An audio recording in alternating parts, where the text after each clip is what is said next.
Welcome to MetalVice in 666 with your host, Karen, and... Brian. Yes, mixing it up a little bit. For this episode of the 666, we are going to talk about Riki Rachtman's tour, One Foot in the Gutter. Yes. That we recently went to go see. So I guess, yeah, let's dive into that. This was sort of a ticketed event. If you're unfamiliar with who Riki Rachtman is, he was in the 90s the host of MTV's Headbangers Ball. MTV, for those of you out there who are unfamiliar, used to play music videos. And they had a program late at night on Saturday nights called Headbangers Ball where they played heavy music, metal and whatnot. A lot of, I'm guessing, glam metal and hair metal and stuff like that. More than likely, just because of the time frame. Right, and it was what was popular at the time. Yeah. So nothing necessarily super, super heavy, but I think I get the vibe that there was some heavier shit on there at one point. Yeah. I never actually watched Headbangers Ball. It kind of went away before my time, and then in the mid-2000s, it kind of came back again.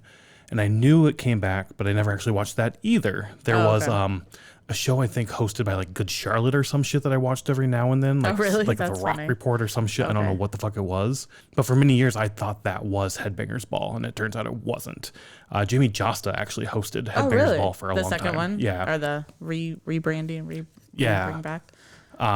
So, I did not watch. We didn't have cable growing up, and my grandparents did have cable when we stayed with them, but I'm pretty sure I would not be allowed to watch MTV. you were also not really into metal around that time anyway. No. You started I do remember watching MTV at my aunt's house after school, and there would be the Last Recall Live or Total Request. Total Recall. Request.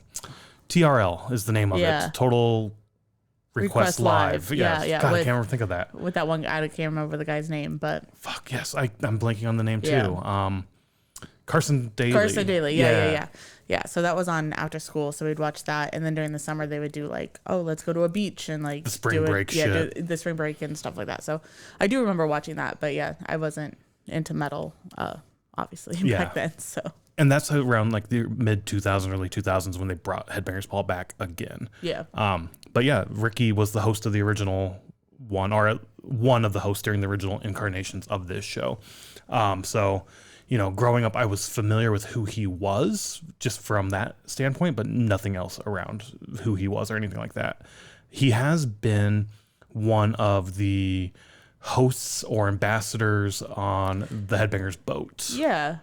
Is it the host of Headbangers It's Ball? Jose Mangan and him. Well, Jose Mangan's the metal ambassador. Well, I think that's just his self-appointed title, I'm guessing. Okay. Because it's every time I see him as the metal ambassador, Jose and Mangan. Okay. Yeah, but him and Jose are the two that he does. So Riki will do like the Q&As or Yep. I mean, so does Jose, I guess. Yeah. So just the little parts on the boat, or he'll come on and like do speaker The stuff. daily announcements and stuff. Yeah. He'll come over the loudspeaker and talk to people as well. Yeah. Jose does as well. Yeah. But I think they split duty and whatnot between Yeah. them. So he's been on the boat every single year, both Jose and Riki. And last time on the boat, this last boat, we did go to see Riki's sort of spoken word thing. Yeah. Our first time doing that. I don't know if he does that every year or not, but this year he did do that spoken word thing.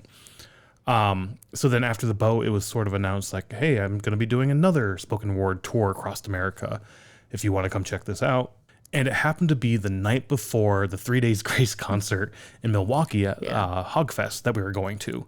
And we're like, fuck it, we're going to be up there anyway that night. Let's try to, you know, take the train up, drop our shit at the hotel, and run straight over to see Riki, which is what we did, which was kind of cool because we went into the hotel. There was Iberville and 3 Days Grace just standing in the lobby, waiting for the rest of the crew and the group to get together because I'm assuming they were going to get dinner or some shit. Yeah, more than likely. Yeah, that's probably what they were doing because they had the night off. So it just, I think I looked over at you and like, holy shit, do you see them? Like, is this real? sort of thing. I mean, I was more like, let's get checked in, let's get our shit put away, and then go to this thing. If they happen to be down here when we get back, we can say hey to them or just walk by them. If they say hey to us, that'd be kind of cool too. But because we look kind of metalish, I guess. I don't know. Yeah. But they didn't. We didn't. No, they were walking away. I mean, they were like heading towards like the parking garage area. Yeah, I tried to nod to them when we walked by, but that didn't really work either. Anywho, this is about Riki. Yeah. So the spoken word on the boat was just an hour long. Yeah. This one ended up going for like 2-3 hours. Well, 2 hours and 45 minutes because it started like 8:10, 8:15. It says 8 o'clock, but it didn't really start at 8 o'clock. So they kicked off like the video production and whatnot. Yeah. But it went long. You get your money's worth. This was only like $25 for this. Yeah, I want to say $25. Yeah. With $5.37 in fees, and this was at Shank Hall. Shank Hall. I think you have it spelled wrong on the spreadsheet, but it was Shank Hall. Which we need to look up because I don't know if on actually we have it right back here, I think. Spinal Tap, yes.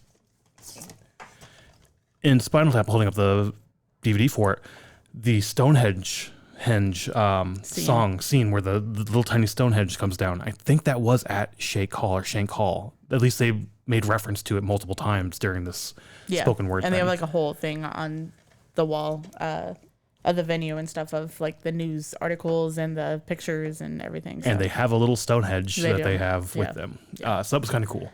But a spoken word thing, we don't really have any photos from it because Riki said no photos, please, no recording. Yeah. There was one moment where we got to, so I did take photos of that. That might be the thumbnail for this video. But all in all, it was a really fun show. You get your money's worth, like I said.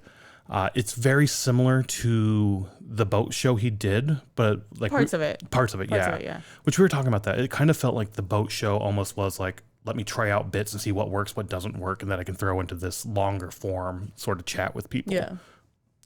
So you're kind of talking like this, this is the first time he's done this, but it's not. No. He did this a few years ago, I believe, and then kind of brought it back for a few shows as well. Yeah, I'm not sure what those ones way back when were, if they were the same stories or not, or if I don't know. It merits like repeat viewings of his spoken word thing.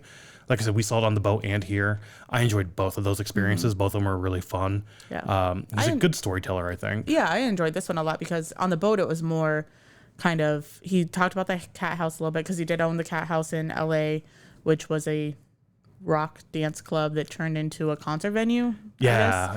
So we got more history on that and more, like stories and stuff from that.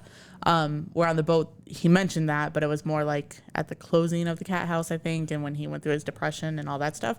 Where this was more telling stories of things that happened at the Cathouse, how he started it, that whole thing. The bands that came through, the celebrities that came through the Cathouse. Yeah. Because he's like, this was before the time of phones. Like this was in the 80s. And I didn't allow cameras in the Cathouse either. So like there's no photos. I want this to be a place where people can come, have fun, do their own thing, and not have to worry about paparazzi popping up and taking photos. Because I don't know if you said that the Cathouse was in LA. Yeah. Did you say that? Okay, I couldn't remember. And that was another thing, like going to these spoken words, I didn't know he owned a venue called the Cathouse. I didn't know he was racing in NASCAR. I didn't know he broadcasted for NASCAR. I didn't know about the whole radio fight thing that got him fired and sort of blacklisted from radio.